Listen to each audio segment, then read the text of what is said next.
तो water cycle हम लोग जो है ये डिस्कस कर चुके हैं। ये राइट साइड में वर्ल्ड के मेजर सीज, लेक्स और रिवर्स के बारे में एक डायग्राम क्लास 7 के एनसीईआरटी में दिया है। तो मैं इसको अपनी क्लास में भी मैंने इंक्लूड किया है वैसे तो, लेकिन आप लोग वापस जा करके इस डायग्राम को, मतलब इस पूरे मैप को अगर पॉसिबल हो तो प्रिंट निकाल करके अपने नोट्स में चिपकाएंगे। और जितनी भी रिवर्स, जितनी भी लेक्स, जितनी भी सीज इस डायग्राम के अंदर लिखी हुई हैं, उनमें से एक एक के बारे में आप नोट्स 4 लाइनें, 6 लाइनें, 10 लाइनें, जो भी उस पर्टिकुलर रिवर के बारे में, सी के बारे में, जैसे कोई सी है, कैस्पियन सी है, कैस्पियन सी के बॉर्डरिंग कंट्रीज कौन कौन से हैं, ब्लैक सी के बॉर्डरिंग कंट्रीज कौन कौन से हैं, ठीक है, इधर साउथ चाइना सी है, इसके बॉर्डरिंग कंट्रीज कौन कौन से हैं, अरेबियन सी है, इसके बॉर्डरिंग कंट्रीज कौन कौन से हैं, ये सारी चीजें, कॉन्गो रिवर कौन कौन से कंट्रीज से पास होके जाती है, अमेजन रिवर अमेजन बेसिन से पास होती है, यहाँ पे क्या चीज फेमस है। इस तरह से अगर आप सर्च करोगे, खुद से पढ़ने की आदत डालोगे, तो यहाँ पे आपको काफी सारी चीजें सीखने के लिए मिलेंगी इस पर्टिकुलर मैप से। और आपको सवाल भी देखने के लिए मिलेंगे पेपर में, इस मैप से आपको क्वेश्चन भी देखने के लिए मिलेंगे। फिर उसके बाद ये हम लोग देखेंगे डिस्ट्रीब्यूशन ऑफ वाटर बॉडीज अपनी क्लास में, ओशियन सर्कुलेशन के बारे में पढ़ेंगे। ये सारी चीजें हम लोग आज की क्लास में पढ़ने वाले हैं। अब यहाँ पे राइट में एक मैप दिया है, इसको भी डिटेल्ड वे में हम लोग स्टडी करेंगे। और अगर आप क्लास 11th की बात करो, क्लास 11th एनसीईआरटी, तो ये यूनिट 5 है वाटर ओशियंस के नाम से, है ना, हिंदी में भी होगा। हिंदी वाली एनसीईआरटी डाउनलोड करोगे तो वहां पे भी यूनिट 5 में आपको ये सेम टॉपिक मिल जाएगा। इसमें हम लोग हाइड्रोलॉजिकल साइकिल, ये डायग्राम में पढ़ा चुका हूँ आप लोगों को, अच्छे से सारी चीजें एक्सप्लेन की थी। वाटर साइकिल कहो या हाइड्रोलॉजिकल साइकिल कहो, एक ही बात है। फिर उसके बाद relief of the ocean floor, ये हमने जो mapping of the ocean floor पढ़ा था उसमें कॉन्टिनेंटल शेल्फ, ये सारी चीजें पढ़ ली हैं। फिर उसके बाद हम लोग आज की क्लास में देखेंगे ये टॉपिक्स बेसिकली, ये पर्टिकुलर डायग्राम यहाँ पे आ गया। अच्छा, अगले उसमें होगा, अगले चैप्टर में होगा movement of the ocean water, है ना। तो यहाँ पे वेव कैसे फॉर्म हो रही हैं, टाइड्स कैसे फॉर्म हो रहे हैं, ओशियन करंट्स कैसे बन रहे हैं, ये सारी चीजें हम लोग आज के लेक्चर में देखने वाले हैं। और इस लेक्चर के फौरन बाद मैं आप लोगों को एक होमवर्क भी दूंगा, एक रीडिंग असाइनमेंट दूंगा, आपको वो पढ़ के आना होगा। चलते हैं हम लोग लेक्चर की तरफ।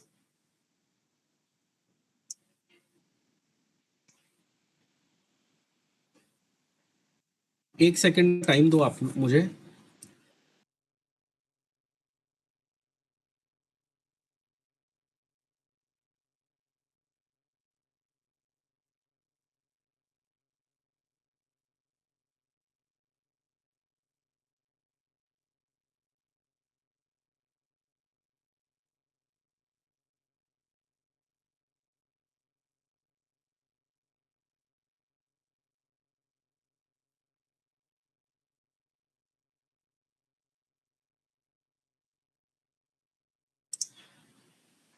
ठीक है। तो देखो, जैसा कि मैंने आपको अभी अभी बताया था कि हम लोग ये मैप क्लास 7th के एनसीईआरटी से हमने लिया है। फिलहाल अगर हम लोग वाटर या ओशियानोग्राफी की बात करें, तो हम लोग पढ़ चुके हैं वाटर साइकिल क्या होता है। उसके बाद मैंने आपको ओशियंस ऑफ द वर्ल्ड पढ़ाए थे, वो 6th क्लास एनसीईआरटी से याद करो। 6th क्लास की एनसीईआरटी में गिवन है कि 5 ओशियन कौन कौन से हैं, कौन सा बिजिएस्ट ओशियन है, किस ओशियन की कौन सी शेप है, ट्राइंगुलर शेप का कौन सा है, एस शेप का अटलांटिक ओशियन होता है, सर्कुलर शेप का आपका पैसिफिक ओशियन है, पैसिफिक ओशियन लार्जेस्ट ओशियन है।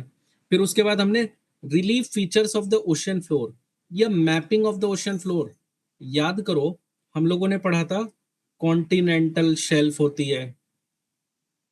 फिर उसके बाद हम लोगों ने पढ़ा था कॉन्टिनेंटल स्लोप होता है, अबीजल प्लेन्स होते हैं, है ना, रिजेस होती हैं, मिड अटलांटिक रिज एक एग्जांपल है मिड ओशियनिक रिज का।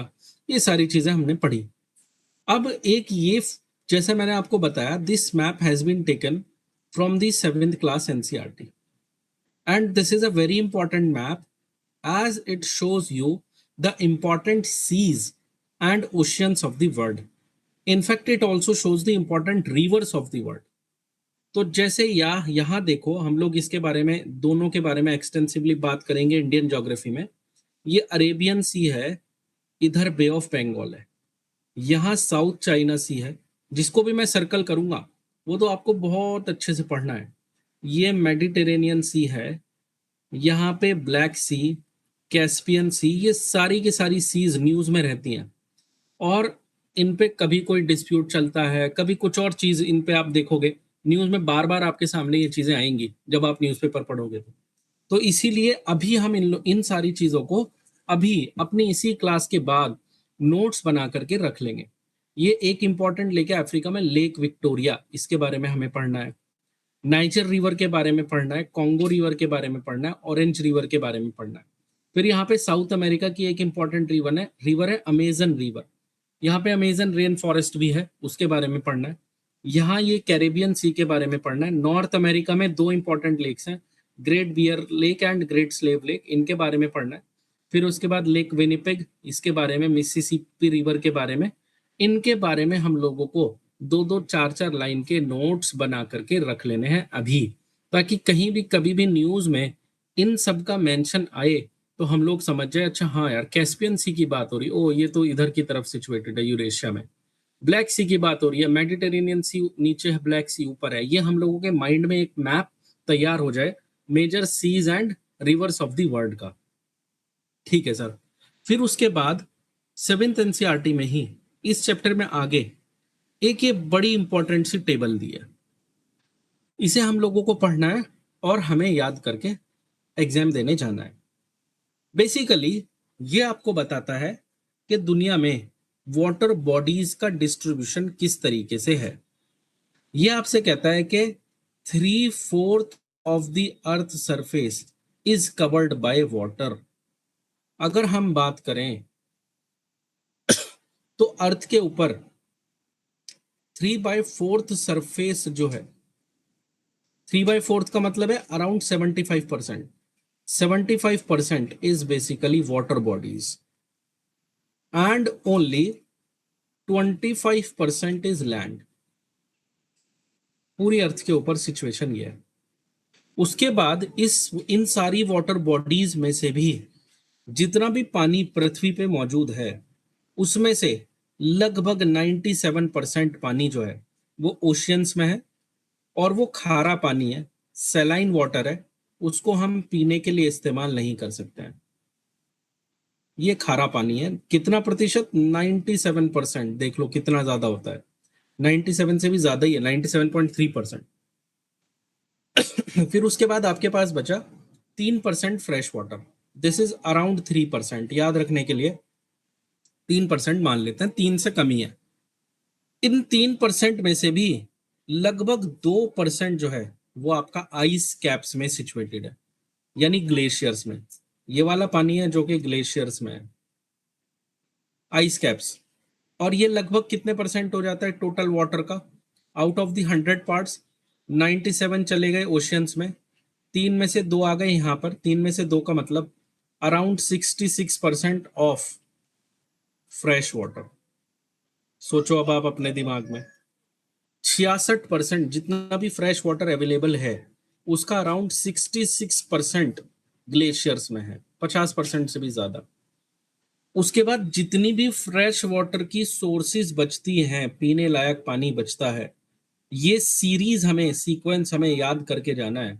उन सब में सबसे ज्यादा अमाउंट में ग्राउंड वाटर में सिचुएटेड है, 0.68%। फिर उसके बाद फ्रेश वाटर लेक्स हैं, 0.009%।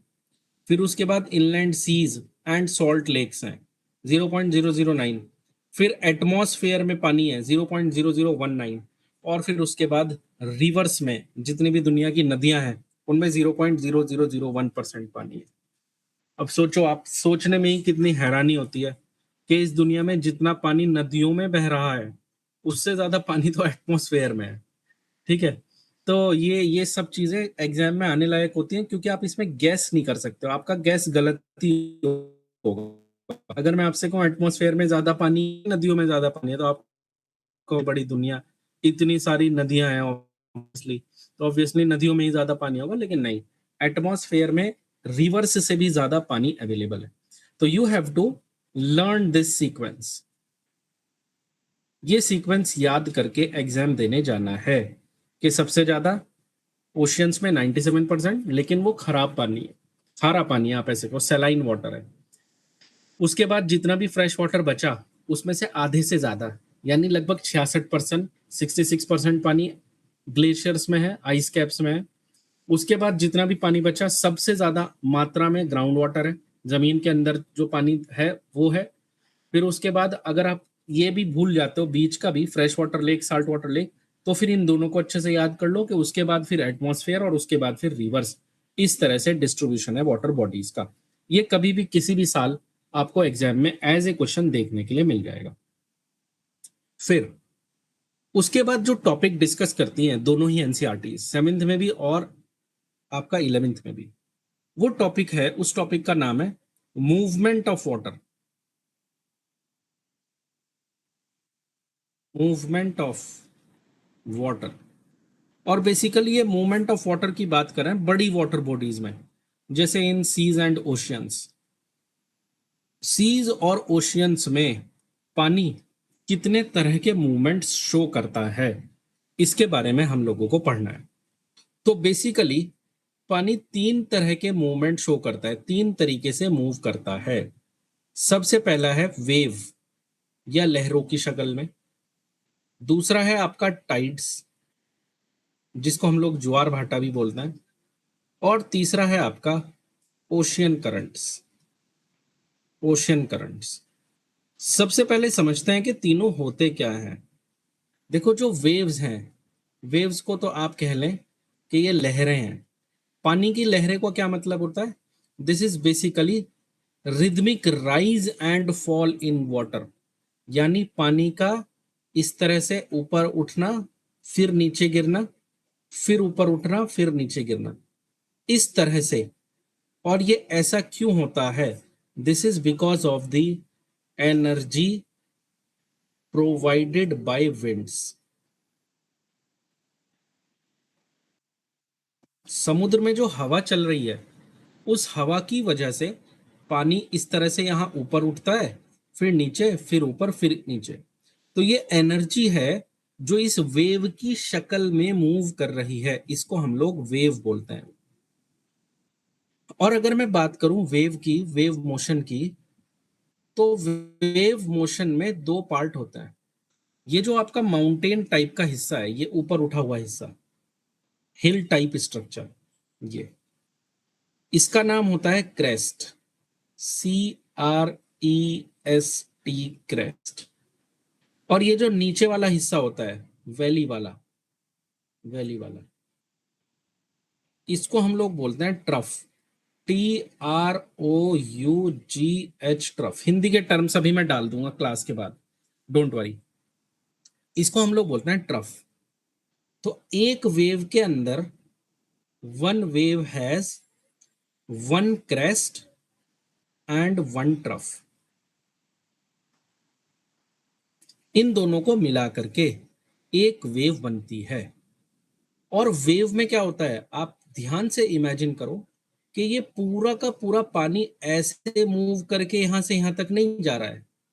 पानी का जो मोशन है वो तो इस क्रस्ट के नीचे इस तरह से सर्कुलर में है ना। इस फोटो पे आओ आप, ये जो साइड में आपको फोटो दिखा रखा है मैंने, इस फोटो पे आओ। ये देखो, ये पानी का मोशन तो ऐसे सर्कुलर है, एक वेव के नीचे पानी सर्कुलर मोशन में मूव कर रहा है। एक्चुअली में क्या चीज मूव कर रही है? एक्चुअली में मूव कर रही है ये वाइब्रेशन। पानी की वाइब्रेशन जो है, या डिस्टरबेंस जिसको हम लोग बोलते हैं, ये डिस्टरबेंस है। ये डिस्टरबेंस वेव की शक्ल बना के, इस तरह से देखो, ये वेव की शक्ल बना के आगे की तरफ बढ़ता जा रहा है। अच्छा सर, अब एक ये टर्म है, इसको याद रखना आप लोग, वेव लेंथ किसको बोलते हैं? दो ये जो पहाड़ है, हिल वाला एरिया है, यानी क्रस्ट, दो क्रस्ट के बीच की जो दूरी है, इस दूरी को हम लोग वेव लेंथ बोलते हैं। या आप ऐसे कह लो कि वन वेव का जो डिस्टेंस होता है, डिस्टेंस ऑफ वन वेव, यानी एक क्रस्ट और एक ट्रफ, ये दोनों जितने भी हिस्से में बन रहे हैं, यहां से चलना शुरू करो और यहां से यहां तक की दूरी नाप लो। ये सपोज करो ये आपकी आई 10 मीटर, तो वेवलेंथ हो गई 10 मीटर। हालांकि ये इतनी टेक्निकल बात आपसे एग्जाम में नहीं पूछी जाएगी कि वेवलेंथ क्या होती है, बट जब आप साइंस एंड टेक्नोलॉजी पढ़ोगे तो वहां पे वेवलेंथ आएगी, लाइट वाले चैप्टर में भी वेवलेंथ आएगी। ये वर्ड आपसे बार बार टकराएगा, वेवलेंथ शब्द। तो अभी इसको समझ लो कि जहां कहीं भी ये वेव बनती है तो एक क्रस्ट और एक ट्रफ जितनी दूरी में बनता है उसको हम लोग वेवलेंथ बोलते हैं। ठीक है सर। तो ये है बेसिकली पर्टिकुलर इस चीज को हम लोग बोलते हैं वेव। तो वेव बेसिकली आप एक और इंपॉर्टेंट बात है यहाँ पे याद रखने वाली, वो ये है कि जब भी कभी depth of water is when depth of water is less than half the wavelength, wave breaks। Hindi वालों के लिए समझा दूं मैं कि जब भी कभी ये जो पानी की गहराई है, ये जितनी इसकी वेवलेंथ है यहां से यहां तक की जितनी दूरी है, सपोज करो ये दूरी 10 मीटर है, अगर पानी की गहराई 5 मीटर से कम होगी तो ये वेव ब्रेक हो जाएगी, ये टूट जाएगी, वेव फॉर्मेशन नहीं होगा, है ना। तो यहाँ पे भी देखो मैंने इस बात को लिखा हुआ है इस पर्टिकुलर इमेज में, negligible water movement below half of the wavelength. Half wavelength के बाद ये जो पानी का गोल गोल घूमने का मूवमेंट है ये बिल्कुल नेग्लिजिबल हो जाता है। और यदि पानी की गहराई वेवलेंथ के आधे से कम हो जाए तो ये वेव ब्रेक हो जाती है, वेव टूट जाती है। ठीक है। वेव किस लिए इंपॉर्टेंट होती है भाई, इनकी क्या इंपॉर्टेंस है? इंपॉर्टेंस ऑफ वेव्स, पहले जो शिप्स चलते थे वो सारे के सारे वेव्स के भरोसे पे ही चलते थे। और ये बेसिकली क्या करती हैं, जो आपका हीट है, पानी का टेम्परेचर है उसको मेंटेन करके रखती हैं, एक जगह से दूसरी जगह हीट को कैरी करके ले जाती हैं, और भी बहुत सारे इंपॉर्टेंस होते हैं वेव्स के। इसको आप लोग सेल्फ स्टडी में करना, आसान सी बात है कि वेव्स की क्या इंपॉर्टेंस होती है। आप आराम से जैसे भी टॉपिक डालोगे आराम से आप इसको पढ़ लोगे, कोई ऐसी इतनी बड़ी बात नहीं। तो पहला जो मूवमेंट है वाटर का वो है वेव की शक्ल में, है ना। ये एनसीईआरटी का डायग्राम है, this is the 11th NCERT diagram. और देखो आप इसमें क्या दिखाया गया है, इसमें यही चीज दिखाई गई है, बस इसको थोड़ा सा समझना मुश्किल था इसलिए मैंने आसान डायग्राम से आपको आपको समझा दिया कि क्रेस्ट बनते हैं और ट्रफ बनते हैं, और ये क्रेस्ट नीचे की तरफ जाते हैं, ट्रफ ऊपर की तरफ आता है, जिनकी वजह से इस तरह का सर्कुलर मोशन आपको पानी के पार्टिकल्स का देखने के लिए मिलता है, और वेव इस डायरेक्शन में मूव करती रहती है। ठीक है सर, ये बात हमें समझ में आ गई, वेल एंड गुड। अब सेकंड पर्टिकुलर जो चीज है आपकी वो है टाइड। टाइड समझते हैं हम लोग, टाइड क्या होता है? टाइड बेसिकली कहते हैं, जस्ट अ सेकेंड,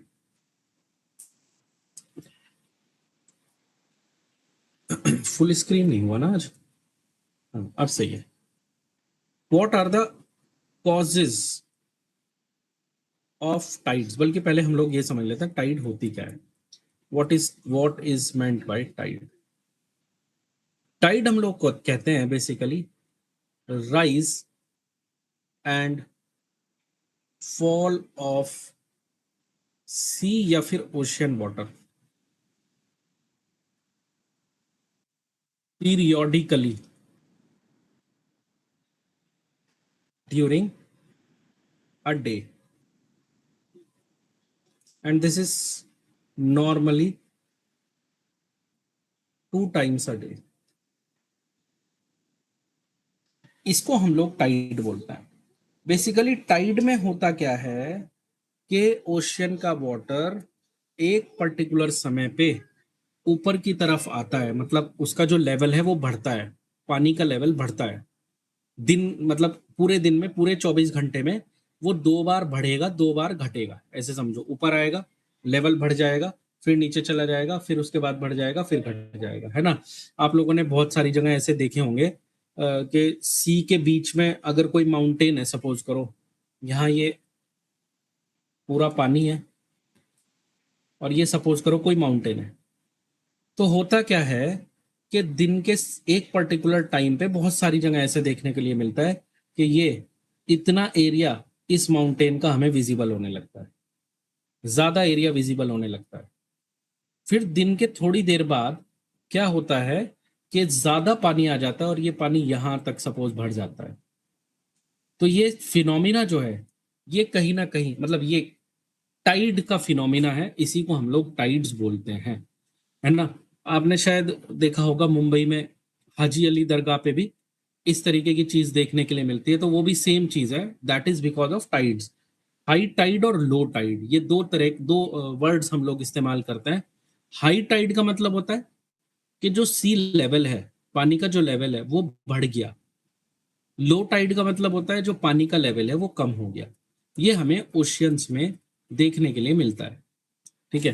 तो मैं इसका नाम लिख देता हूं, this is an example of low tide, and this particular जहां पे पानी यहां तक आ गया, this is an example of high tide. एक बार और मैं रिपीट कर दूं आप लोगों के लिए।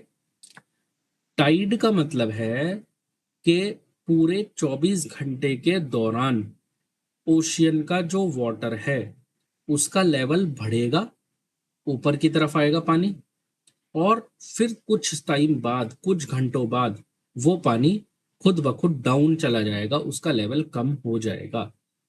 इस particular rhythmic rise and fall of the sea water को हम लोग टाइड बोलते हैं। जब पानी नीचे गिरता है तो उसको बोलते हैं लो टाइड, जब पानी ऊपर आता है तो उसको बोलते हैं हम लोग हाई टाइड। ठीक है सर। अब क्यों फॉर्म होते हैं, कॉजेज ऑफ टाइड्स। अगर मैं टाइड्स के कॉज की बात करूं तो सिंगल लार्जेस्ट फैक्टर है ग्रेविटेशनल फोर्स ऑफ मून। ये सबसे ज्यादा रेस्पॉन्सिबल है टाइड्स को कॉज करने में। इसके बाद कुछ हद तक ग्रेविटेशनल फोर्स ऑफ सन भी रेस्पॉन्सिबल है, गुरुत्वाकर्षण बल, है ना। चंद्रमा और सूर्य का गुरुत्वाकर्षण बल। गुरुत्वाकर्षण क्या होता है ये मैं आपको पहले भी बता चुका हूं, आज भी रिपीट कर देता हूं। बेसिकली गुरुत्वाकर्षण में क्या होता है, इस दुनिया में हर ऑब्जेक्ट दूसरे ऑब्जेक्ट को अपनी तरफ आकर्षित करता है एक बल से, जिसको हम लोग गुरुत्वाकर्षण बल बोलते हैं। Every object in this universe attracts every other object with a force which is called as gravitational force. तो मून की ग्रेविटेशनल फोर्स की वजह से और सन की ग्रेविटेशनल फोर्स की वजह से, to a lesser extent, this is main reason, this is smaller reason, इनकी वजह से बेसिकली ये टाइड्स होते हैं। अभी इस डायग्राम को मत देखना आप लोग, जो मैं लिख रहा हूं बस वो देखते रहो फिलहाल। इसको भी मैं अभी एक्सप्लेन करूंगा अच्छे से, डोंट वरी। फिर उसके बाद कॉरियोलिस फोर्स की वजह से भी,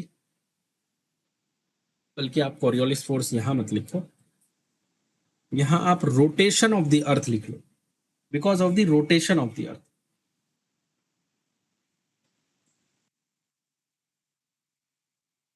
रोटेशन ऑफ अर्थ,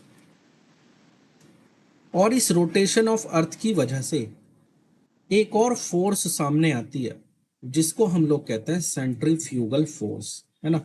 इन शब्दों को देखना भाई बहुत ज्यादा जरूरी है, वरना तो फिर एग्जाम में आएंगे आप कहोगे ऐसा तो कुछ था ही नहीं, सेंट्रीफ्यूगल फोर्स ये क्या होता है। मैं आपको समझाता हूँ, देखो सेंट्रीफ्यूगल फोर्स क्या होता है।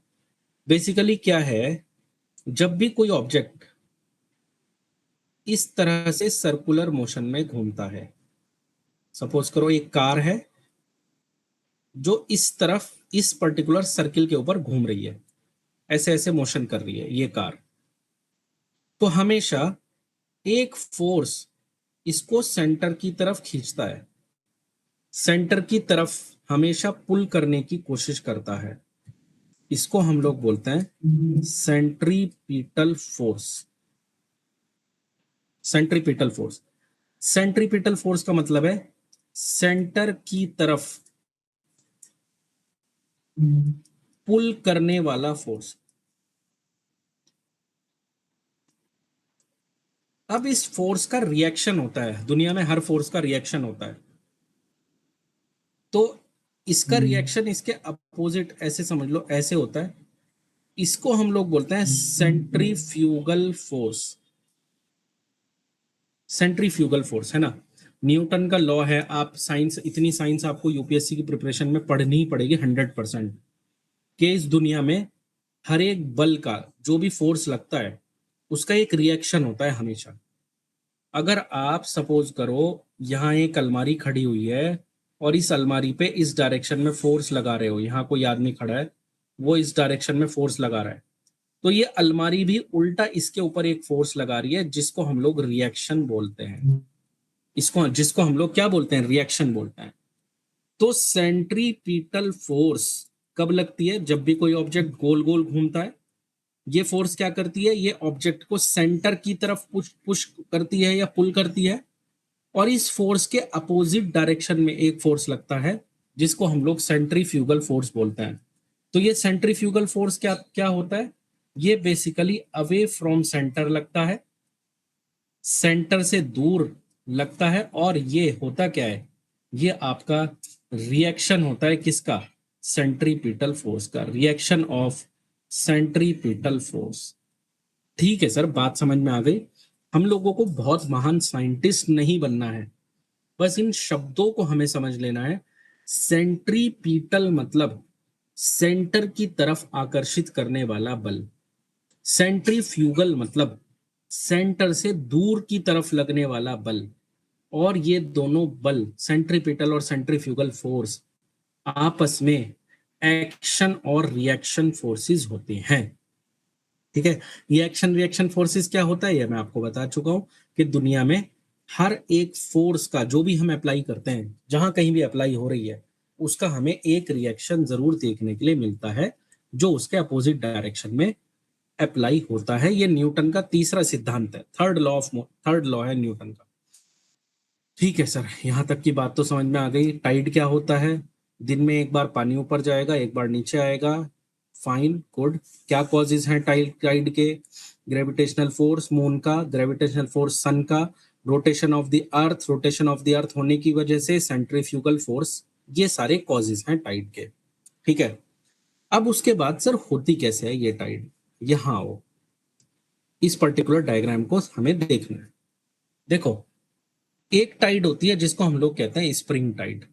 स्प्रिंग टाइड, स्प्रिंग टाइड में क्या होता है, जब भी कभी न्यू मून होगा, न्यू मून का मतलब है ये है सन, ये है मून, ये है हमारी अर्थ, तीनों ये एक ही लाइन में है और मून इनके बीच में है। तो ये जो पानी है, पानी ये बहुत ज्यादा इस तरह से खिंच जाएगा, है ना, ये पूरा अर्थ है और यहाँ देखो ये पानी है दोनों तरफ।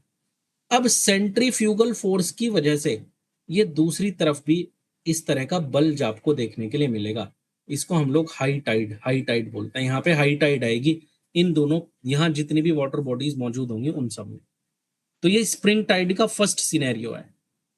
दूसरा सिनेरियो क्या हो सकता है, सन, अर्थ और मून एक ही लाइन में हो, और यहाँ पे मून अगर होगा, बीच में अर्थ होगी, यहाँ मून होगा, तो भी इसी सेम तरह की सिचुएशन होगी, और इस तरह की टाइड को हम लोग बोलेंगे स्प्रिंग टाइड। तो अगर मैं सर स्प्रिंग टाइड के बारे में एक दो लाइनें लिखना चाहूं तो क्या लिख सकता हूँ, कुछ बातें लिख सकता हूँ क्या? हाँ बिल्कुल लिख सकते हैं। स्प्रिंग टाइड बेसिकली होती क्या है, स्प्रिंग टाइड बेसिकली होता है हाईएस्ट राइज ऑफ वाटर, पानी का सबसे ज्यादा ऊंचाई तक पहुंचना। कब कब होता है सर ये आपका होता है sun when sun, earth and moon,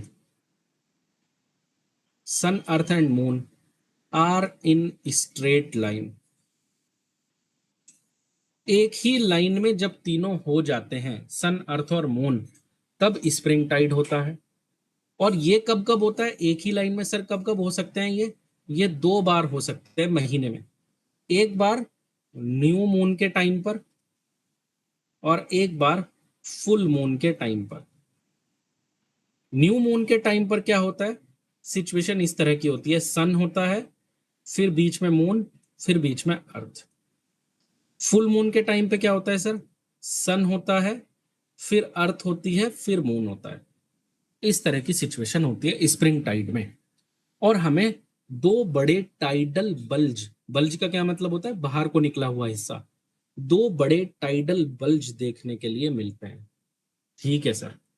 फिर उसके बाद राइट साइड में ये मैंने दिखाया नीप टाइड। नीप टाइड क्या होता है, नीप टाइड होता है आपका basically lowest tide. Lowest tide या जब पानी बिल्कुल लोवेस्ट लेवल पे चला जाता है ना, तो आप इसको बेसिकली बोल दो लोवेस्ट लेवल ऑफ वाटर।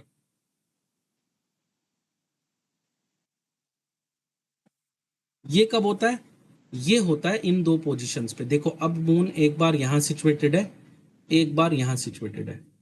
जब भी मून इस तरह से सिचुएटेड होगा तो ये जो बेसिकली नीप टाइड होगी ये इस पर्टिकुलर डायरेक्शन में चली जाएगी और यहाँ पे ये लो टाइड आपको देखने के लिए मिल जाएगी। ठीक है, बात आपको समझ में आ गई कि नहीं आ गई ये बताओ। इसी सेम चीज को एनसीईआरटी ने इस तरह इस वाले डायग्राम से समझाया। This is your NCERT diagram. NCERT diagram है ये। और इसमें देखो क्या बता रखा है, जब सन यहां है मून यहां है तो हुआ क्या, ग्रेविटेशनल फोर्स की वजह से पानी इस तरह से बन गया, इस डायरेक्शन में आ गया है, वाटर इस डायरेक्शन में आ गया, ये टाइडल बल्ज बना। लेकिन जैसा मैंने आपको बताया दूसरी तरफ जो टाइडल बल्ज बना ये वाला, ये किस वजह से बना है, ये बना है सेंट्रीफ्यूगल फोर्स की वजह से। इसका रिजल्ट क्या हुआ, इसका रिजल्ट हुआ there are two two resultant tidal bulges. इस तरह के दो टाइडल बल्ज हम लोगों को देखने के लिए मिल जाएंगे। ठीक है, तो यहाँ हाई टाइड होगी, यहाँ हाई टाइड होगी, यहाँ नीचे की तरफ लो टाइड होगी, यहाँ नीचे की तरफ लो टाइड होगी, है ना। तो आप नीप टाइड में भी ऐसा कर लो, ये लोवेस्ट लेवल ऑफ वाटर जो है इसको काट काट लो बेसिकली, दोनों में ही आपका हाईएस्ट और लोवेस्ट लेवल होगा, है ना। यहाँ से भी ये हाईएस्ट लेवल ऑफ वाटर काट लो, नो प्रॉब्लम एट ऑल। इसमें आप ऐसे इमेजिन करो जब भी टाइड बनेगी तो इस तरफ जिस तरफ मून होगा वहां हाई टाइड बनेगी, जो नीचे की तरफ होगा वहां लो टाइड बनेगी, तो दोनों ही तरह के होंगे, है ना। अगर मून की डायरेक्शन वाली साइड होगी तो आप हमेशा बताओगे सर उस तरफ हाई टाइड बन रही है। अगर दूसरी तरफ की बात होगी जहां मून का सरफेस नहीं है, मून का सामना जहां नहीं हो रहा है, उस तरफ आपकी लो टाइड बनेगी। तो नीप टाइड और स्प्रिंग टाइड में फर्क इतना रह जाता है कि स्प्रिंग टाइड तब बनती है जब तीनों एक स्ट्रेट लाइन में होते हैं। नीप टाइड कब बनती है, जब 90 डिग्री का एंगल इस तरह से बनता है ना। यानी यहां कहीं सन रहेगा, यहां अर्थ रहेगी, और जो मून की पोजीशन है वो या तो ऊपर रहेगी या फिर नीचे यहां रहेगी। इस सिचुएशन में आपका कौन सी तरह की टाइड बनेगी, नीप टाइड बनेगी। ठीक है, और दोनों में ही स्प्रिंग टाइड में भी नीप टाइड में भी एक जगह हाई टाइड बन रही होगी, एक जगह लो टाइड बन रही होगी। एक जगह पानी बहुत ऊंचाई तक उठ गया होगा, एक जगह पानी जो है वो अपने लोअर लेवल पे चला गया होगा। किस तरफ पानी ऊपर की तरफ उठेगा, जिस तरफ मून होगा, हमेशा ध्यान रखना जिस तरफ मून होगा।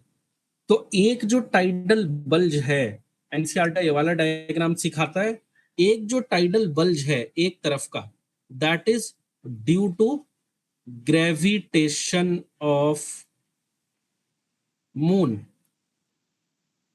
मून अपनी तरफ पानी को खींच रहा है। और जो दूसरा टाइडल बल्ज है दूसरी तरफ जो है, that is because of the centrifugal force. और सेंट्रीफ्यूगल फोर्स अभी मैंने आपको समझाया कहां से पैदा होती है, रोटेशन ऑफ द अर्थ का रिजल्ट होती है सेंट्रीफ्यूगल फोर्स, है ना। और सेंट्रीपिटल फोर्स का रिएक्शन फोर्स होता है। ठीक है सर, बहुत अच्छे से हमें समझ में आ गया, बढ़िया, एकदम मजा आ गया सुन के कि स्प्रिंग टाइड क्या होता है, नीप टाइड क्या होता है। अगर क्विकली आप रिवाइज करा दो तो बड़ा अच्छा होगा। ठीक है भाई, करा देते हैं रिवाइज। जब सन मून और अर्थ एक सीधी लाइन में आ जाएंगे तो स्प्रिंग टाइड कहलाएगा। जब सन मून और अर्थ 90 डिग्री का कोण बनाएंगे तो नीप टाइड कहलाएगा। एक टाइडल बल्ज, एक तरफ का पानी का जो ज्यादा हिस्सा बाहर निकल रहा है वो निकलेगा, मून अपनी तरफ उस पानी को खींच रहा है, ग्रेविटेशनल फोर्स लग रही है उस वजह से। उसके अपोजिट तरफ भी पानी दूसरी तरफ भी बाहर निकलेगा, लेकिन उसकी वजह उसका कारण जो होगा वो होगा सेंट्रीफ्यूगल फोर्स। और इन दोनों ही तरफ हाई टाइड बन जाएगी। पृथ्वी पर देखने पे लगेगा पानी का जो लेवल है वो बढ़ गया है। वहीं इसके जो बाकी की दो साइड होंगी, यहां पर और यहां पर, इन दोनों जगह ही क्या बनेगी, लो टाइड बनेगी। जहां जहां पानी बाहर निकला है वहां वहां पे सर हाई टाइड बनेगी। ठीक है, जब मून इस पर्टिकुलर पोजीशन पे होगा 90 डिग्री वाली पे, तो ये जो हाई टाइड बनेगी ये अब इस तरफ बनेगी जिस तरफ मून है, और यहाँ दूसरी तरफ बनेगी सर लो टाइड, और इस 90 डिग्री वाली पोजीशन का नाम होगा neap tide. Okay okay okay fine, बड़े अच्छे से सारी बात समझ में आ गई है। अब बेसिकली देखो कुछ और फैक्टर्स होते हैं जो कि टाइड्स को अफेक्ट करते हैं, है ना। जगह की थोड़ी कमी हो रही है ना, यहाँ लिख देते हैं, कोई बात नहीं, जस्ट अ सेकेंड। लेकिन यार ये अगर ऐसा करेंगे,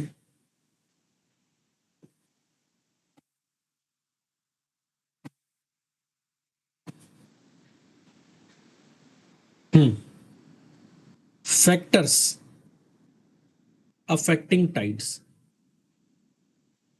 इसके अलावा कुछ और फैक्टर्स भी होते हैं जिनकी वजह से टाइड फॉर्मेशन अफेक्ट होता है। सबसे पहला फैक्टर है आपका विड्थ ऑफ कॉन्टिनेंटल शेल्फ।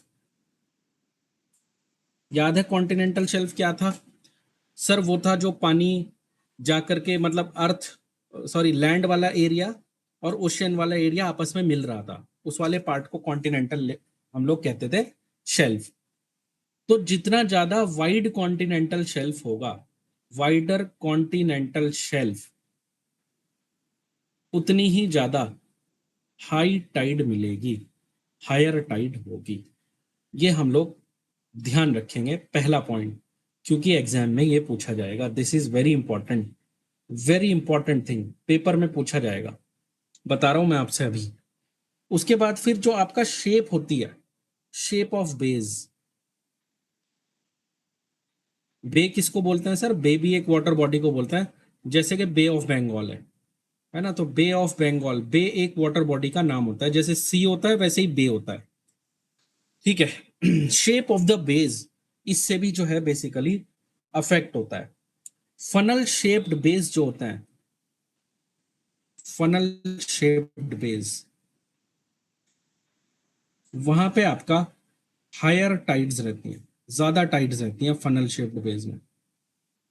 उसके बाद फिर आपका बेसिकली जो आइलैंड्स वगैरह अगर बीच में आते हैं तो उनकी वजह से भी टाइड्स के ऊपर फर्क पड़ता है ना।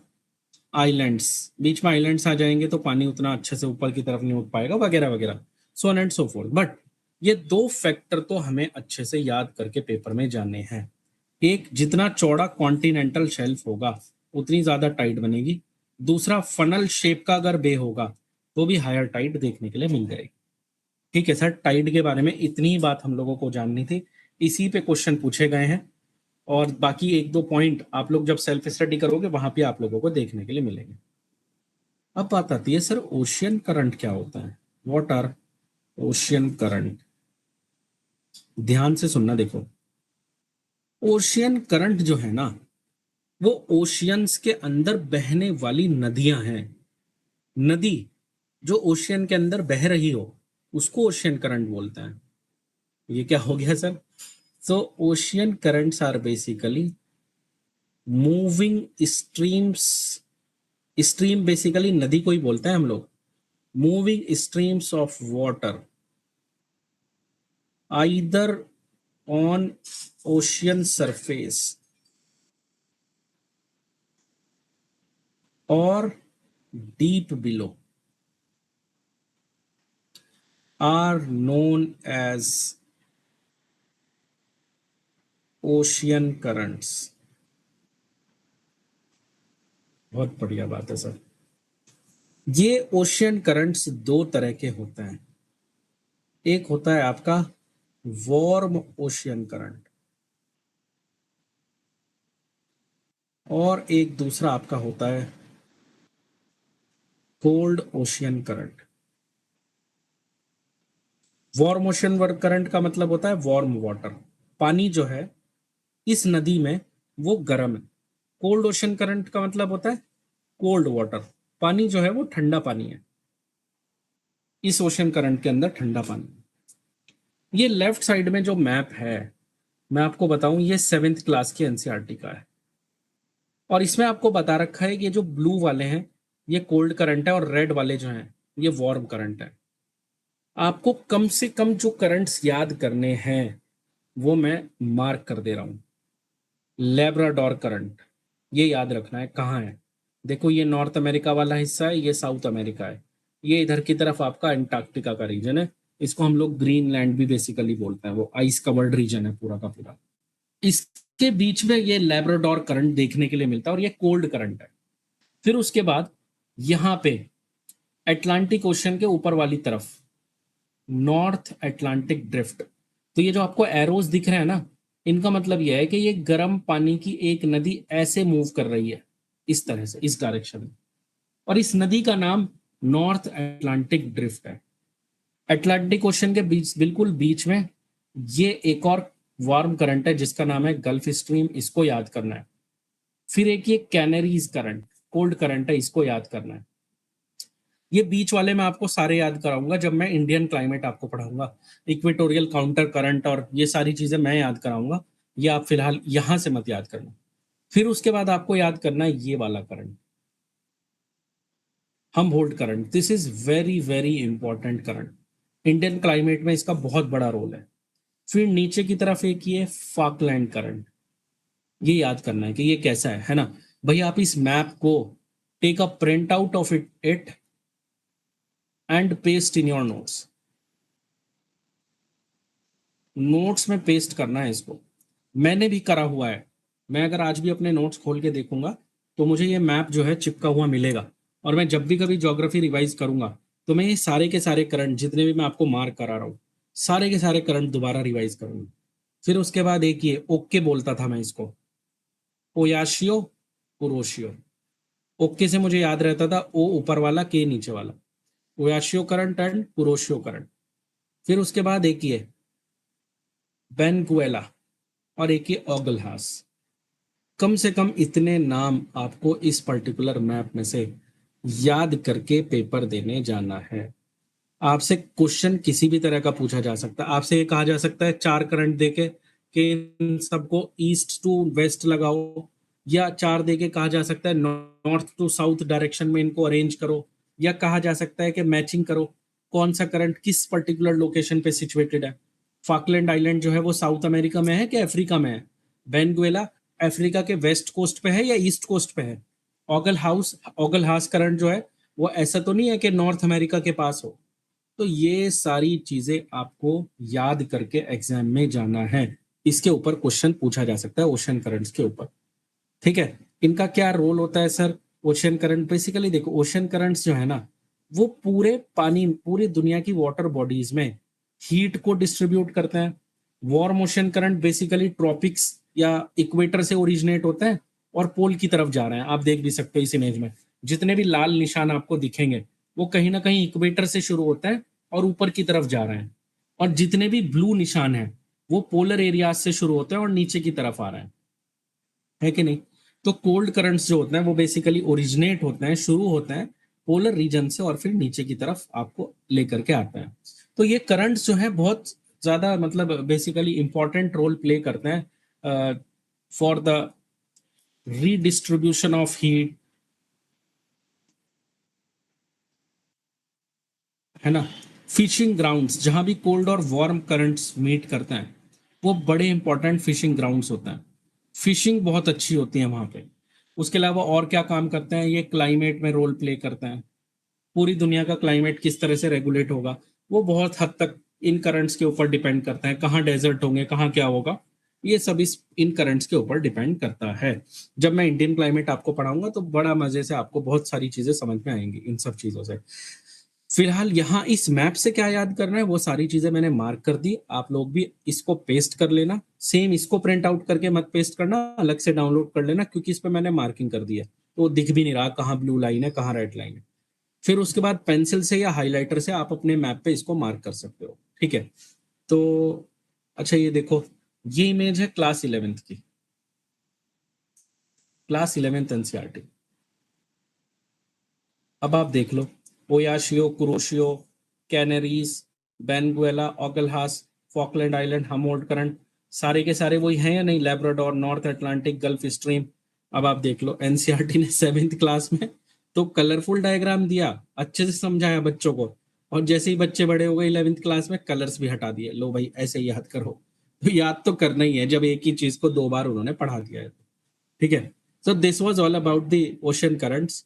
आप लोगों के लिए एक होमवर्क है, होमवर्क आप लोग लिख लो भाई। 2 बातें आप लोगों को खुद से पढ़नी है, सेल्फ स्टडी, है ना। मेरा स्टार्टिंग से ये टारगेट है, मैं चाहता हूं आप लोग पढ़ना सीख जाओ। 2 बातें पढ़नी है। पहली बात है, दोनों ही 11th एनसीईआरटी में दे रखी है, एक ही चैप्टर में, मैं बता भी दूंगा अभी। वाटर ओशियंस के नाम से जो चैप्टर है उसमें दोनों चीजें आपको मिल जाएंगी। पहला है temperature distribution of oceans. Oceans में टेम्परेचर को कौन कौन सी चीजें अफेक्ट करती हैं। और दूसरा है आपका सैलिनिटी डिस्ट्रीब्यूशन, खारापन, नमक, कहाँ कहाँ, कौन कौन से ओशियंस में ज्यादा है, कौन से में कम है, कौन से फैक्टर्स हैं जिनकी वजह से सैलिनिटी जो है वो, कहीं पे ज्यादा नमकीन पानी देखने के लिए मिलता है, कहीं पे कम नमकीन पानी देखने के लिए मिलता है, या लैटिट्यूड वाइज इक्वेटर के पास ज्यादा नमकीन है, या कैसे, मतलब पूरा आपको उसमें दिया हुआ है 2 पैराग्राफ में या 3 पैराग्राफ में, ये सारी चीजें आपको समझा रखी है। आप इसको सेल्फ स्टडी करो, अच्छे से समझो, और अगर कोई प्रॉब्लम होती है तो अगर 2-3 लोग मुझे मैसेज करेंगे तो मैं इसको डिस्कस कर दूंगा, नो प्रॉब्लम एट ऑल। हालांकि मैं ये चाहता हूं कि आप लोग खुद से अब अपनी अंडरस्टैंडिंग डेवलप करना शुरू करो। We are in the middle of this course, this NCERT program, आधे रास्ते हम लोग पहुंच गए हैं लगभग। तो मैं ये चाहता हूं कि आपके अंदर एक चीज जो डेवलप होनी चाहिए, वो है अंडरस्टैंडिंग। अंडरस्टैंडिंग, जैसे मैंने आपको स्प्रिंग नीप टाइट्स समझाया, आप खुद पढ़ के उसको समझने वाले अगर बन गए तो आप आराम से इस प्रिपरेशन में देर तक टिक पाओगे और जल्दी रिजल्ट दे पाओगे। और अगर आपकी ये अंडरस्टैंडिंग डेवलप नहीं हुई तो आप मोस्ट ऑफ द एस्पिरेंट्स की तरह सिर्फ और सिर्फ चीजों को लिखना, नोट्स बनाना, मैं इसके नोट्स इकट्ठा कर लूं, ये वाले नोट्स ले आऊं, इन नोट्स को प्रिंट आउट करा लूं, इसी में ही आप अपना प्रेशियस टाइम खराब कर दोगे। ठीक है। याद करना है, ऑब्वियसली ये एग्जाम बिना याद करे नहीं निकलता है, चीजों को याद करना होता है, लेकिन अगर समझने की शक्ति आपने अपने अंदर डेवलप कर दी, तो जब आप बायोटेक्नोलॉजी जैसा सब्जेक्ट पढ़ोगे, जो कि पढ़ना पड़ेगा भाई, प्रीवियस ईयर क्वेश्चन उठा के देख लो आप, बायोटेक्नोलॉजी से क्वेश्चन आता है, आप ये कह के अपना पीछे नहीं छुड़ा सकते कि मैं, मुझे तो सर मैं तो आर्ट्स का स्टूडेंट हूँ, मैं तो बीए का हूँ। भाई अगर आपको ऐसा लगता है तो आप छोड़ दे तैयारी, कुछ और कर लें। अभी सर ने एक इंटरव्यू किया था मेंस के एग्जाम में, तो सर दिखा रहे थे कि एमबीबीएस डॉक्टर थे जो मेंस का एग्जाम लिखने आए थे। अब आप देख लो आपका कंपटीशन उनसे है, उन्होंने किस लेवल की बायोटेक पढ़ा होगा और आपको क्या करना पड़ेगा उस लेवल को मैच करने के लिए। तो अगर इस प्रिपरेशन में आ रहे हो तो ये चीजें तो आपको फेस करनी पड़ेंगी। आप ये कह के अपनी जान नहीं छुटा सकते कि सर मैं तो नॉन साइंस बैकग्राउंड से हूँ, सर मुझे तो समझ में भी नहीं आता, मेरे अंदर तो ये चीज है, सर मैं तो हिंदी मीडियम से हूँ। ये एक्सक्यूज नहीं हो सकता है। अगर आपके दिमाग में ये एक्सक्यूज है तो प्लीज छोड़ दो तैयारी, आप कुछ और कर लो। मेरी बात कड़वी होती है लेकिन मैं क्या करूं, मैं मतलब मैं चाहता हूं कि आप लोगों को सच्चाई पता चले कि एग्जाम की सच्चाई क्या है। आईआईटियंस बैठे हैं वहां पे, एमबीबीएस करे हुए बच्चे बैठे हैं, आईआईएम्स में जाने वाले बच्चे बैठे हैं, जो एक बार पढ़ने बैठ जाते हैं तो 4 घंटे से पहले अपनी गर्दन ऊपर नहीं उठाते हैं वो लोग। अगर आपको उनसे compete करना है तो ये सब चीजें तो आपको समझनी पड़ेंगी कि स्प्रिंग टाइड क्या होता है, नीप टाइड क्या होता है, ओशन करंट्स कैसे फॉर्म हो रहे हैं, सैलिनिटी डिस्ट्रीब्यूशन कैसे है, टेम्परेचर डिस्ट्रीब्यूशन कैसे है। बिना इनको समझे एग्जाम क्वालिफाई नहीं होने वाला है। ठीक है। अब जैसा कि हम लोग काफी क्लासेस में हमने किया लेकिन कुछ टाइम से हम नहीं कर पा रहे थे, आज मैं आप लोगों के लिए लेके आया हूँ वो पार्ट जो आप लोग काफी एंजॉय करते हैं। प्रॉब्लम एक छोटी सी ये है कि मुझे आपके कमेंट्स विजिबल होंगे या नहीं होंगे वो मैं जरा सा देख लेता हूँ नए सिस्टम में। हो तो रहे हैं यार। फनल शेप क्या है, प्लीज सेंड विद पीपीटी। ठीक है, फनल तो मतलब आप समझते हैं क्या, फनल का मतलब होता है इस तरह की शेप, वी शेप जिसको हम लोग बोलते हैं ना, इस तरह की शेप, ये फनल शेप है। सपोज करो यहाँ ये पूरा लैंड है, ये पूरा लैंड है, ये लैंड है, और ये पानी है, ये बे, इस तरह का जो बे होता है उसको फनल शेप्ड बोलते हैं। जस्ट अ सेकेंड, अगर ये दिखेगा तो मुझे आपके कमेंट्स नहीं दिख पा रहे होंगे। सोपान ने तो पहले ही आंसर दे दिया, सर ए है। ठीक है, वेरी गुड। चलो भाई ठीक है। पहला क्वेश्चन सब लोगों को विजिबल है। With reference to the water on the planet earth consider the following statements. 2021 का सवाल है, जरा जल्दी जल्दी से आंसर दो। Give your answers.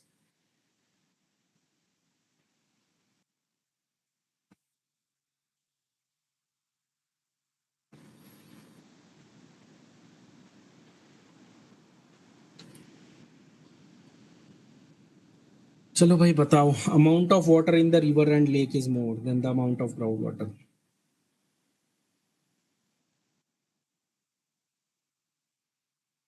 बी बता रहे हैं second one, amount of water in polar ice caps. हाँ ठीक है, बी सही बात है, अभी तो पढ़ाया है थोड़ी देर पहले। सब लोगों ने बी मार्क कर दिया, वेरी गुड, बढ़िया बात, वेल डन। आगे चलता है। ये हिंदी और इंग्लिश में आगे पीछे हो रहे हैं क्वेश्चंस। मैं नंबर डाल देता हूँ। क्वेश्चन नंबर 2 ये है, क्वेश्चन नंबर 2 ये है। बताओ अब जल्दी से। क्वेश्चन 2, ज्वार भाटा महासागरों और समुद्रों में निम्नलिखित में से किन कारणों से उत्पन्न होता है। 2015 का सवाल है। डी बताया है अलीशा ने, तो डी है sir 1, 2 and 3। Gravitational force of the sun, gravitational force of the moon, gravitational force of the earth. ये basically rotation of the earth होगा। कहीं ना कहीं टाइपिंग एरर है ये, जहां से टाइप किया गया है। तो थर्ड ऑप्शन जो होगा, it would be most probably rotation of the अर्थ। तो कोई ऐसी बात नहीं है, बट स्टिल भी ग्रेविटेशनल फोर्स भी कहें तो जाहिर सी बात है वो भी रेस्पॉन्सिबल है। फाइन। तो D 1, 2 and 3 is the correct answer.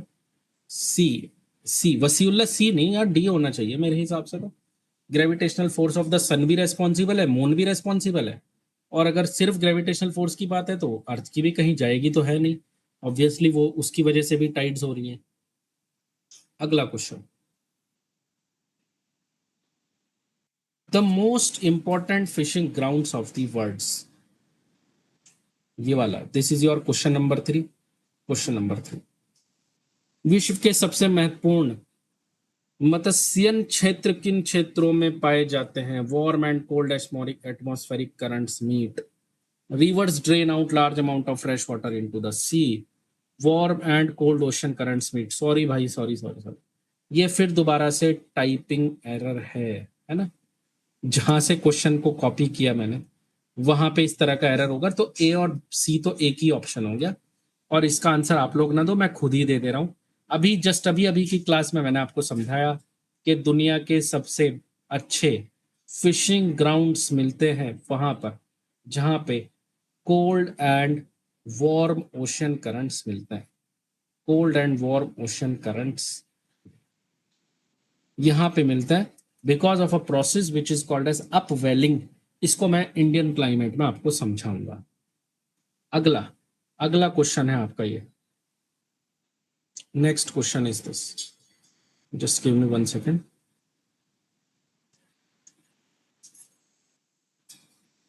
इसको मैं थोड़ा नीचे ले आऊं।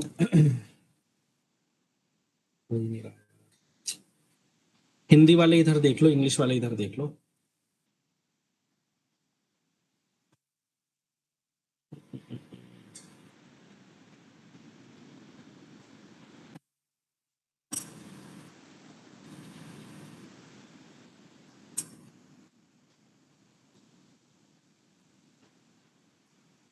हम्म क्वेश्चन नंबर 4, पहले इंग्लिश वालों को दिखा दी, चलो कोई बात नहीं, एक एक करके कर लेते हैं।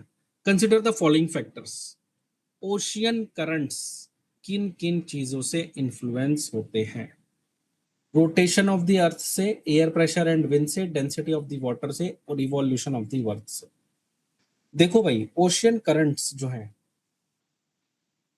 क्योंकि वो बेसिकली मूविंग वाटर है, और जैसा कि मैंने कल आपको समझाया था, moving water because of the Coriolis force की वजह से क्या होता है, वो फेरल्स लॉ याद करो। फेरल्स लॉ क्या कहता है? Things in the northern hemisphere they deflect to right, and things in the southern hemisphere they deflect to left. और ये कॉरियोलिस फोर्स किस वजह से आता है? रोटेशन ऑफ द अर्थ से आता है। तो इसका जो आंसर होगा that will be B, 1, 2 and 3। Revolution का ओशन करंट्स में कोई रोल नहीं होता है। हिंदी वाले भी देख लो, ये वाला क्वेश्चन है, क्वेश्चन नंबर 4। पृथ्वी का घूमना, वायु दाब और पवन, इनकी वजह से तो ऑब्वियसली जाहिर सी बात है, अगर हवा चलेगी तो ओशन करंट्स और स्ट्रांग होते जाएंगे। और पृथ्वी के घूमने की वजह से क्या होगा, वो कॉरियोलिस फोर्स वाला बात आएगी। कॉरियोलिस फोर्स की वजह से क्या होगा, फेरल्स लॉ सामने आएगा, और फेरल्स लॉ आने की वजह से नॉर्दर्न हेमिस्फेयर में राइट साइड में, लेफ्ट सदर्न हेमिस्फेयर में लेफ्ट साइड में जो आपके ये करंट्स हैं, ओशियन करंट्स हैं, वो डिफ्लेक्ट होना शुरू कर देंगे। ठीक है, चलो भाई, वेल एंड गुड, अच्छी बात है।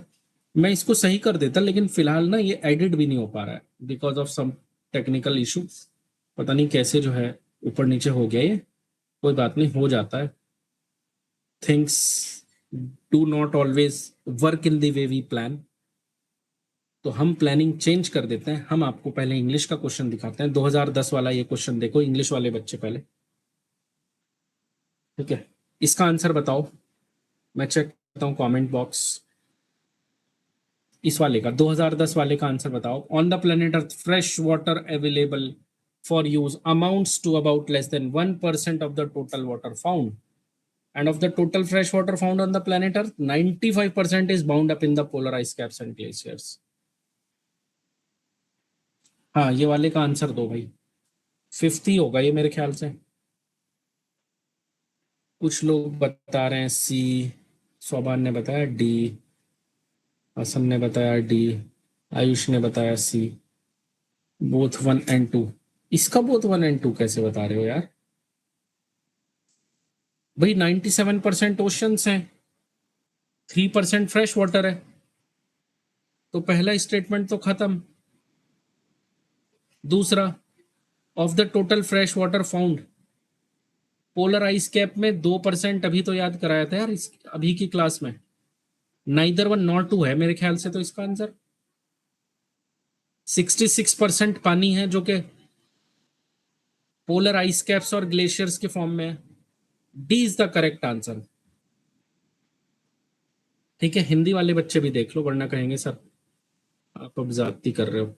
ज्यादती नहीं करेंगे भाई, देख लो आप, ये रहा आपका question. Here is your question Hindi students, look at this question. अच्छा, हिंदी में ही बोल देता हूँ हिंदी वालों के लिए, इस क्वेश्चन की तरफ देखें, नजर दौड़ाएं और इसका जवाब दें। ना तो एक ना तो दो, ये इसका सही आंसर है कि नहीं? हाँ यार, यहाँ तो लिखा हुआ है। चलो, जो लोग कंफ्यूज हो रहे हो, लग रहा है मुझे, वैसे तो आप लोग सारे पढ़े लिखे बच्चे हो, लेकिन फिर भी लेट मी शो यू।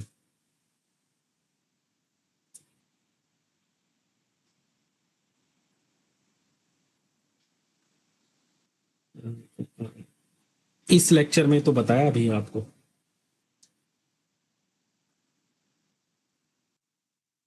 देखो जरा, 97% सैलाइन वाटर है, बाकी 3% फ्रेश वाटर है, और फ्रेश वाटर का 66% यहाँ पे कैलकुलेट भी करके दिखाया था, ये ग्लेशियर्स की फॉर्म में है।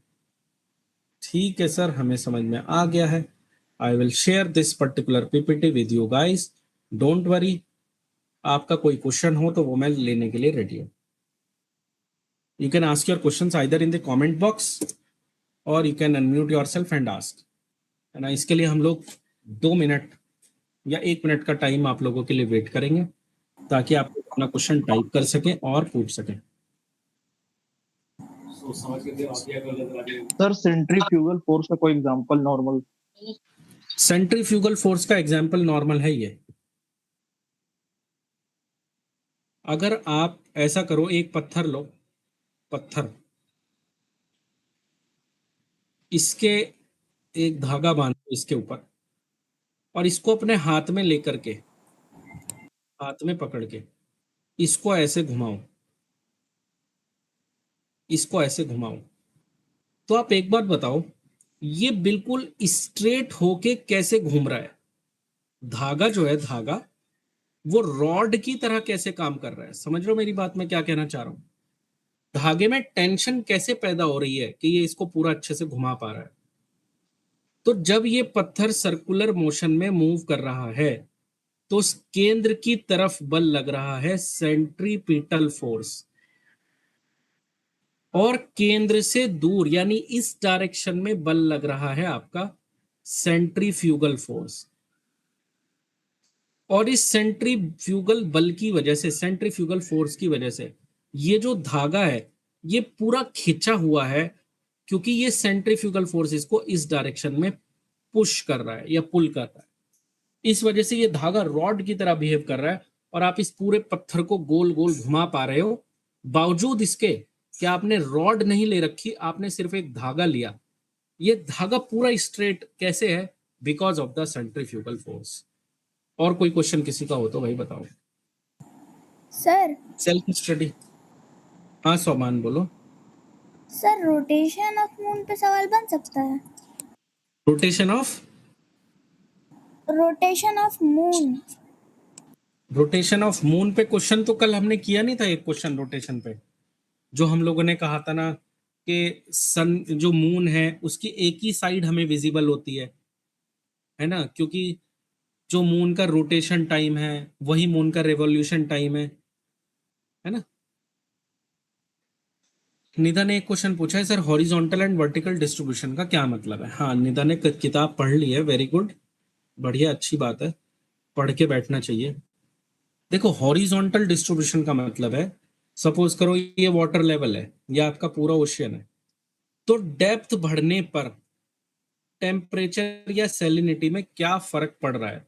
गहराई बढ़ने पे टेम्परेचर बढ़ रहा है या नहीं, सैलिनिटी बढ़ रही है या नहीं बढ़ रही है, इसको हम लोग बोल रहे हैं वर्टिकल डिस्ट्रीब्यूशन। Vertical distribution. और ओशियन में ऐसे मूव करने पे किसी पर्टिकुलर जगह सैलिनिटी या टेम्परेचर में क्या फर्क आ रहा है, इसको हम लोग बोलते हैं हॉरिजॉन्टल डिस्ट्रीब्यूशन।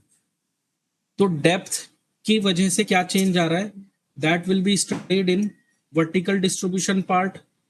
और लेफ्ट राइट मूव करने पे क्या चेंज आ रहा है, that can be studied under the horizontal distribution part, है ना। इसको मैं हटा देता हूँ, बाद में पीपीटी भी देना है आप लोगों को। ये सेंट्रीफ्यूगल वाला एग्जांपल लिख लेते हैं, कोई बात नहीं। Any other question? सर आप टॉपिक कहाँ से पढ़े आपने नहीं बोला? सेल्फ स्टडी वाला। हाँ सेल्फ स्टडी के लिए मैंने आपको बताया पूरा चैप्टर 7th क्लास की किताब में वाटर नाम से जो दे रखा है वो, और 11th क्लास के एनसीईआरटी में वाटर नाम से जो यूनिट 5 दे रखी है, 5th यूनिट, वो। कल का टॉपिक क्या है हम पढ़कर आएंगे। कल के लिए आप ये वाटर वाला टॉपिक ही पढ़ के आओ साजिद, जो मैं फिलहाल आपको बता रहा हूँ, क्लास 7th की एनसीईआरटी से और क्लास 11th की एनसीईआरटी से, दोनों से ये पढ़ डालो, ठीक है। Thank you very much. मुझे लगता है आप लोगों को क्लास अच्छी लगी होगी, है ना। तो I will try my best कि आप लोगों को ऐसे ही इंडियन ज्योग्राफी भी समझ में आए। ज्योग्राफी बहुत टेक्निकल सब्जेक्ट है और बहुत अच्छा सब्जेक्ट है। जिसने ज्योग्राफी पे कमांड कर लिया वो आगे टेक्निकल चीज़ों को समझने में उसको आसानी होगी काफ़ी, ठीक है। और बाकी अब आपको सारे लेक्चर्स वैसे भी अवेलेबल हो रहे हैं, है ना। तो आपसे रिक्वेस्ट है कि वो लेक्चर्स जिसके जो छूटे हुए हैं ऐप पे जाके आप उनको देख लो, and also be prepared for the test also भाई। टेस्ट किसी भी हाल में टेस्ट होगा, मैं टेस्ट नहीं छोड़ने वाला हूँ। आप लोग जो है संडे को टेस्ट के लिए बिल्कुल प्रिपेयर्ड रहना। सैटरडे को रिवीजन का टाइम दूंगा आपको मैं, कल की क्लास और लूंगा मैं, और उसके बाद फिर सैटरडे को पूरे हफ्ते का रिवाइज करो बढ़िया से, संडे को टेस्ट दो, ठीक है। Till then keep studying, take care. If you have any doubt you can message me. अगर थोड़ा बहुत टाइम लग जाता है मैसेज देखने में तो आप लोग परेशान मत हुआ करो, जैसे ही मैं आप लोगों का मैसेज देखूंगा I will reply. Thank you so much.